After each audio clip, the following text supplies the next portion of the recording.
Hello, nerds! Nerds for Yang.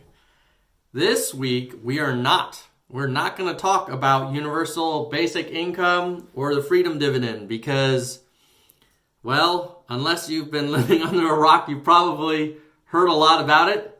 And there's plenty of content on the internet about it, including we discussed it on this channel in the last video we did.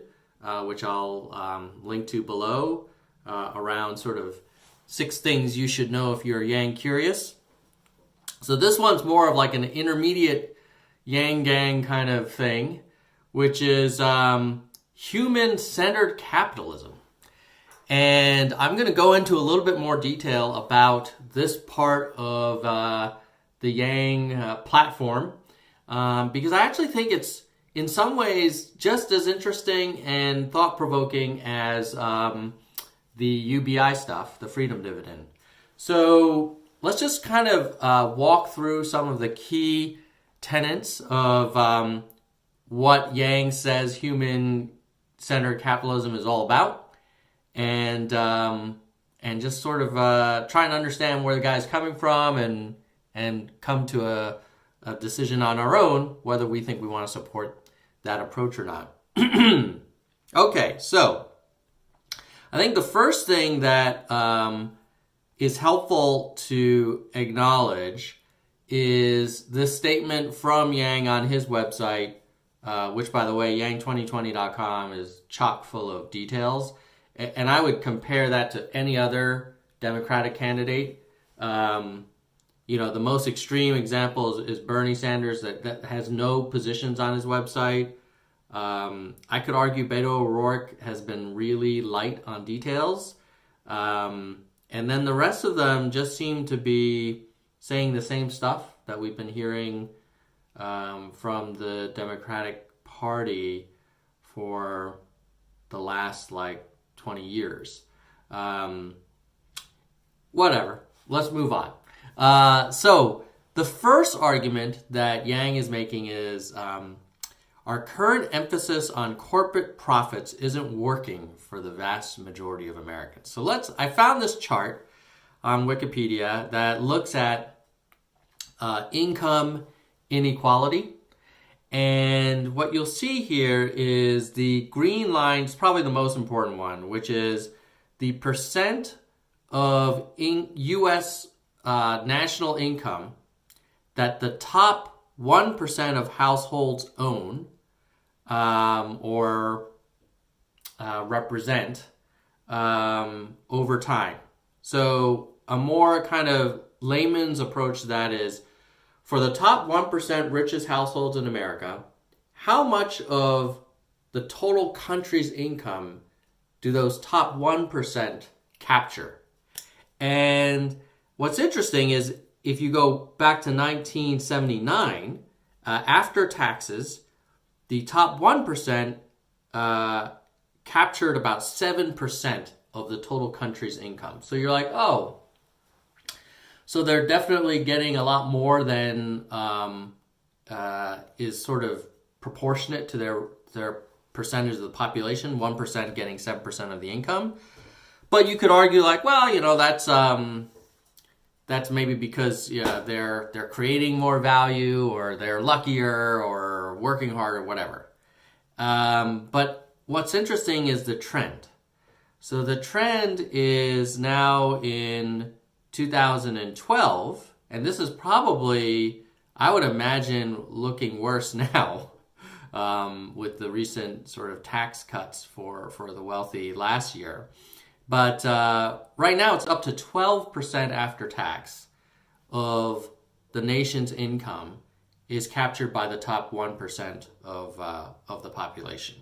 So I think what Yang is suggesting is this is not working for the majority of Americans, and that'll be more obvious in the next set of charts, because you could argue hey, the people that are in the top 1%, winners should get more of the reward. This is capitalism. This is a free market. This is a meritocracy.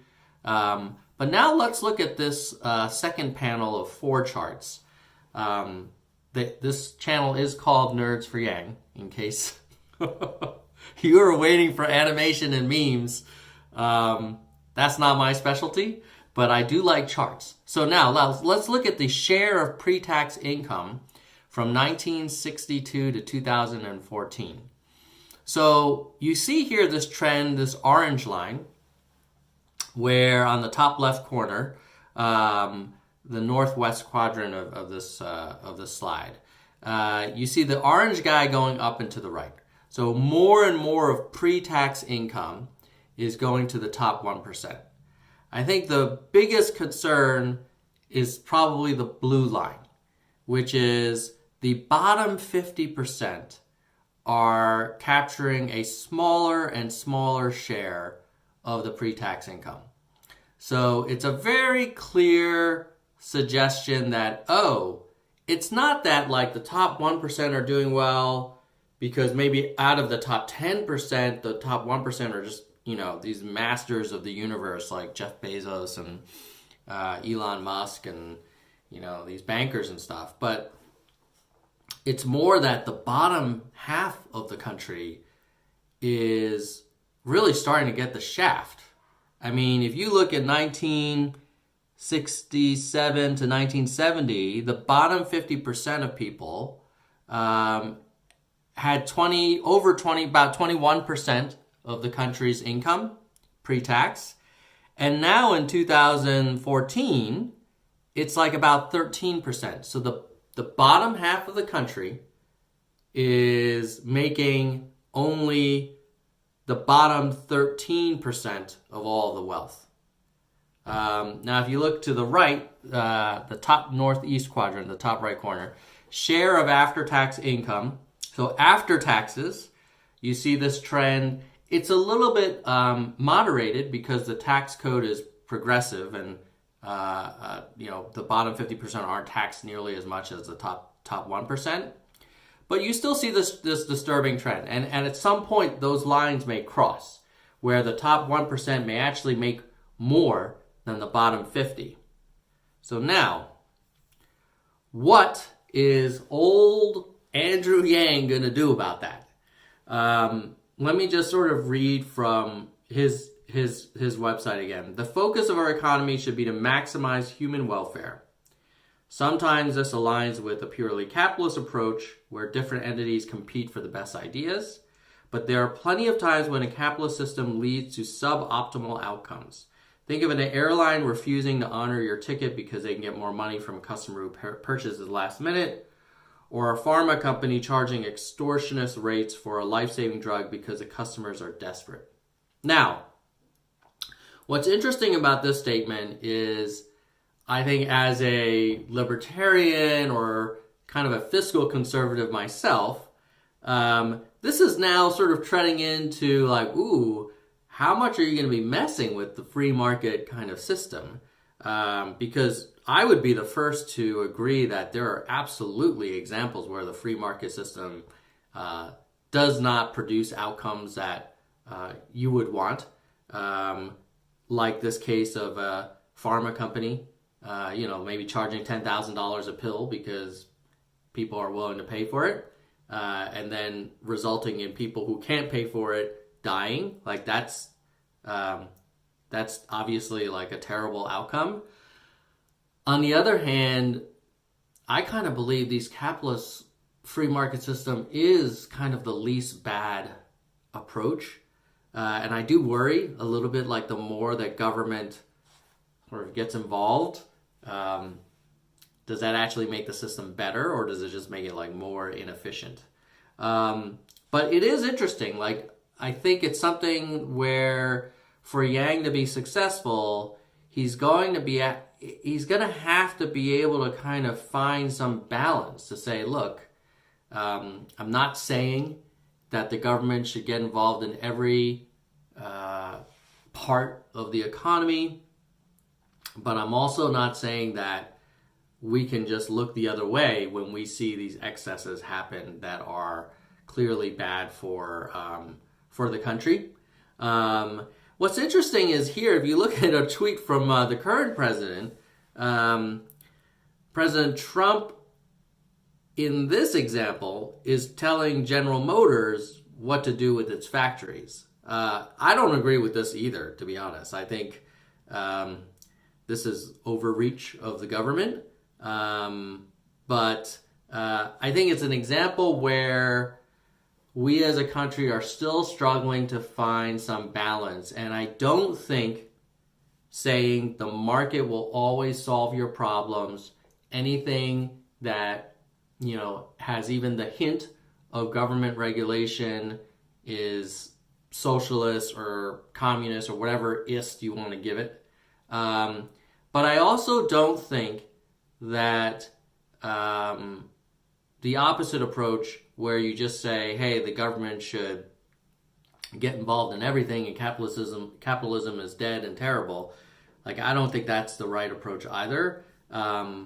Hopefully, maybe as a country we can find some middle ground. But let me kind of continue on with what Yang is talking about in terms of finding that balance. Now, he's saying we need to make the market serve us rather than the other way around. Profit-seeking companies are organized to maximize their bottom line at every turn, which will naturally lead to extreme policies and outcomes. We need government leaders who are truly laser-focused on the public interest above all else, and will lead companies to act accordingly.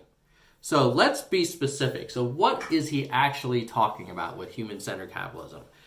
Is he saying like, oh, well, therefore the government should control airline prices and pharma prices? I don't think so. Let's look at what he's specifically proposing. He's got three key sort of tenets to human-centered capitalism in terms of specific proposals. So let's break each one of those down. The first one is, he says, as president, I will change the way we measure the economy from GDP and stock market to a more inclusive set of measurements like median income, standard of living, health-adjusted life expectancy, mental health, childhood success, social and economic mobility, and absence of substance abuse. So what's he saying here? I think Yang is a very clever and experienced business guy, and what most of people who work in the private sector know, especially in management roles, is if you're not measuring it, you can't manage it. And if you're not measuring it, nobody's going to do anything to change the outcome. And his argument is that GDP and unemployment, probably two key things that we as a country always look at to measure the success of the country, those aren't really the best measurements. So examples he would give are, well, GDP is going up. Meanwhile, people are getting laid off and are not feeling like they can make it. And we have sort of record high levels of depression and spikes in suicides and just sort of negativity. And so, you look at the stock market and the GDP, you would think, wow, this country is just firing on all 8 cylinders. And then you talk to people, especially, in fact, people who voted for Trump, and you'd probably say, hey, you know what? The country isn't perfect, and there's a lot going on that people are really kind of legitimately concerned about their welfare, about their kids, their future. So his argument is, yeah, we can continue to measure GDP and unemployment. Unemployment is not a bad, but a flawed metric, because it only measures the people that are looking for jobs. And if you stop looking, you're not really counted in the unemployment rate anymore. So there's a lot of people who've just removed themselves from the labor force. They're either on disability, or they've just decided not to look for work anymore. And you could actually have a low unemployment rate and have a ton of people who are really not where they want to be, not reaching their full potential, and really harmed by the economy. So his argument is, why don't we look at median income? So not the highest income for the richest of the rich, and not the poverty level either. Let's look at the middle class, or the middle of the country. How much are they making?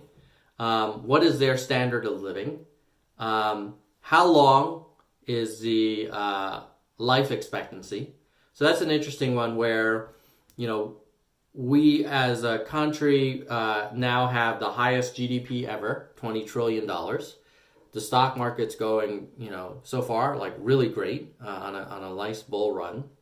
And yet life expectancy is in some parts of the country going down. Mental health is another one. Childhood success rates, social and economic mobility, substance abuse. So I think Yang is saying, if you're president and you're only fixated on GDP, unemployment, and the stock market, it's sort of like a person's focusing their health entirely on, their weight and, how many wrinkles they have. And the reality is that, you could have high cholesterol. You could have all kinds of problems and still not be overweight and not have a lot of wrinkles. So I think his argument is let's do a more kind of 360 degree, multi kind of layered approach to measuring health. And if you do that, you'll start realizing that, wow, maybe some of these policies that we thought are no-brainers are actually not doing this country the service that it could. Okay, so that's number one. It's all about measurement. Very businessy thing to do and kind of refreshing.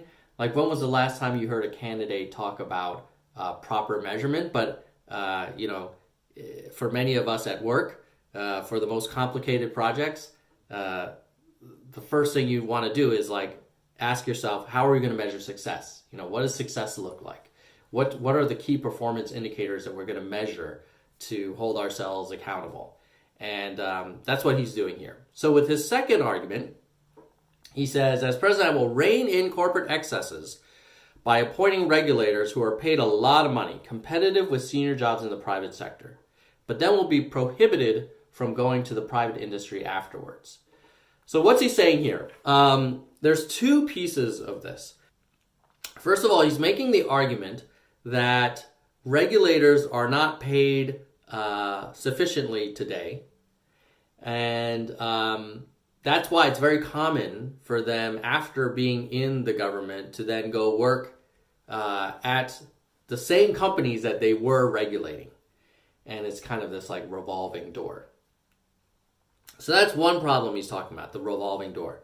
I think the other problem, which he isn't being as explicit about in this statement, but I've heard him say it in other places, is, if you want the best talent, you should pay for it. And so, as an example, if you had a company and you said, we're going to run one of the most complex organizations in the history of the earth, and it's going to be charged with taking care of and protecting and growing the most valuable assets in the world. And then you said, and we're going to pay you a third of what you could make at other companies. You wouldn't likely attract the best talent that you could. Now, of course, there's always going to be people who are motivated by public service and who are saying, hey, I could make a lot more money. I choose not to. And hats off to those guys. But I suspect there are people that you might know who are really smart and hardworking and great people, but they got to look out for their family. They want to have nice things and go on nice vacations or whatever. And the idea of going to DC and working for a fraction of what they could earn, not to mention just the frustration of working in the federal government, it may not attract all of the best and brightest that they could. And so I think his argument is like, hey, let's pay a competitive market rate, which in a way, like you could argue if you're a conservative, like you should be all for that. You want a free market, not just for companies, but also for labor. And then secondly, let's pay so well that we can actually prohibit them from working at the same companies that they're regulating or in the same industries that they're regulating. Now, this is like a nuanced thing because in some ways you could argue like, hey, if I have this expertise and that's probably why you hired me to regulate this industry. And then after the next administration comes around, I get kicked to the curb. I need to be able to make a living. So it's not necessarily that people are always, have any ill will in terms of the revolving door. But if we could pay them enough to at least time them out from going back into industry, I think that actually would be in everybody's interest. And the reason is, let's make believe you're in the last year of the administration of the second term of the Yang presidency, and you're regulating like pharmaceutical industry, and you came from pharma, and you're not ready to retire, and there's only a few key pharma companies, and now you're trying to decide if you should introduce this new regulatory change that maybe is to the great benefit of citizens and consumers, but will affect the bottom line for pharma companies because maybe it was like a loophole that they have been benefiting from, for a long, long time. Now, if you introduce that regulation, you might be concerned about, well, I don't know, like, am I going to be able to get a job after this? Even though I know it's the right thing, am I going to be sort of like blacklisted? And certainly if you're getting paid pretty modest wages relative to what you could be making in industry, you may not be in a position to insulate yourself from the personal implications of implementing reform that's actually right for the country, but may not make you the most popular person with your future potential employers. So that's kind of cool. That's number two. So number one is about better ways to measure, and number two is paying regulators a competitive wage and also precluding them from going back into industry right after to avoid any conflicts of interest. Okay, the third one is, he says, as president, I will. The government's goal should be to drive individuals and organizations to find new ways to improve the standards of living. In order to spur development, the government should issue a new currency, the digital social credit, which can be converted into dollars and used to reward people and organizations who drive significant social value. So, this is a little bit of an Easter egg in Yang's policies, because this digital social credit is probably one of the most kind of thought-provoking ideas. I would argue like it's right up there with UBI. Perhaps it may not have as much far-reaching implications because it probably doesn't apply to every citizen the way UBI does.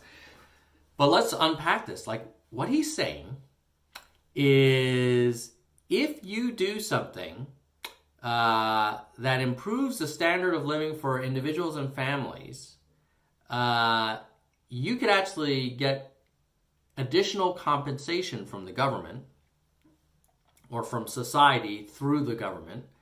Because let's say we take the position that, well, you're a teacher. What you're doing is really important for the country. For whatever reason, maybe because, there's a lot of altruistic people. Schools find that they don't need to pay teachers as much as banks and consulting firms and software companies have to pay people. But we think it's so important that we want you to get recognized for that value that you create beyond what the school is paying you.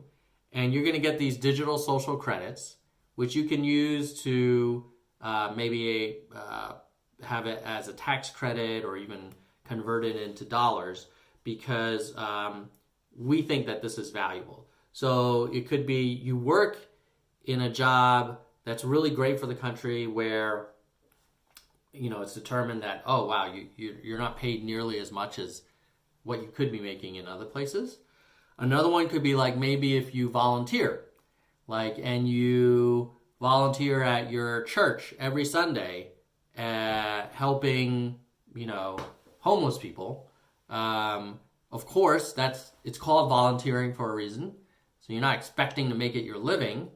But if you did do it and the government acknowledged that and gave you a little break on some other things, like your taxes or your property taxes or whatever, could be kind of cool. And so I think this is the third part of this human-centered capitalism approach, which is like better measurement, better regulation, and then this third piece is kind of fixing any kind of market distortions where, this teacher who works with, kids that are at risk, let's say she earns $40K a year, and then her sister, who works at an investment bank, makes $400,000 a year. Is that okay? And I think the free market folks would say, yeah, because the banker is getting paid at what the market will bear, and the bank's not overpaying her because if the bank were overpaying her, it would then become less competitive and it would get outcompeted by other banks. I don't think Yang is saying, hey, companies shouldn't be allowed to pay people a lot of money. I think he's taking the opposite approach, which is there are jobs where, for whatever reason, people are not making as much as maybe they should be. And those jobs are really important, not just for those people, but for all of us, that we want to compensate. Like you could say police officers. I could argue police officers probably should be making a lot more money, and maybe they should be able to participate in this social credit. Now, I'm not like a slam dunk on this one, because part of me wonders like, okay, well then we as a society should just fund our schools more or fund our police, law enforcement more. Is this social credit the most efficient way to do it? So what I like about this human-centered capitalism stuff is not necessarily like, oh, once he were elected, we would implement all three of these things. Although certainly I think better measurement and better pay for government workers makes sense. The third one, a little bit more kind of out there. But what I love about it is that it's new thinking. Like, do you really think that Harris or even Beto or Bernie are talking about this kind of stuff? What are they talking about? Like the same stuff. Like I can almost give their stump speeches. Free college, Medicare for all, Green New Deal, and these are great things. Those are big time efforts, but they kind of are just rebranded versions of what we've been hearing from progressive politicians for a long time. And I think in a lot of ways, this human-centered capitalism stuff from Yang is an example of, one of his slogans is not left or right, but forward. He's not really just like nestling into the traditional camps. He's just saying, hey, here's a problem. The economy's not working for everybody. It's getting worse for a lot of people. We need to measure the right things. We need the government, when it is regulating industry, to have regulators who are well paid and who aren't incented to be easy on them for their future employment reasons. And we need to think about how we can reward people who are doing work that isn't valued in the more traditional way by the current labor economy. And, this is actually something that comes out of economics, that third point, where you do have cases where the market just isn't capturing it. So, people often, at least in econ, 101, we talk about, clean air is not really heavily valued in the marketplace, yet we as a society value it greatly. And so how do you have a system where a factory can just spew a bunch of poison into the air, and it doesn't get penalized by the market? If it spews poison in the air and it sells really cool iPhone batteries, nobody is going to pay less for those iPhone batteries because this is a polluting company. And that's why you do have to introduce some government regulation to not distort the economy, but more to kind of recognize the actual value created. So that we can go on for a long time, and I'm not a PhD economist. I just took some econ in undergrad, but that's my take.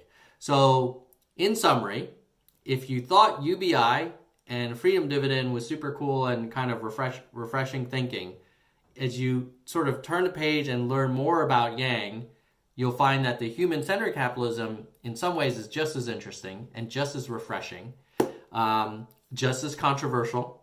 The monitoring, regulator pay, and digital social credit, those are the three kind of key pillars to the human-centered capitalism. So check it out. I'll put some links below to his detailed stuff. He actually has a lot more about this on his website. Please like and share and comment if you found this video helpful. I'm thinking of doing a Yang related video every week. If people still, are liking it and watching it and sharing it out, I'll continue to do that. And hopefully we'll see you next week.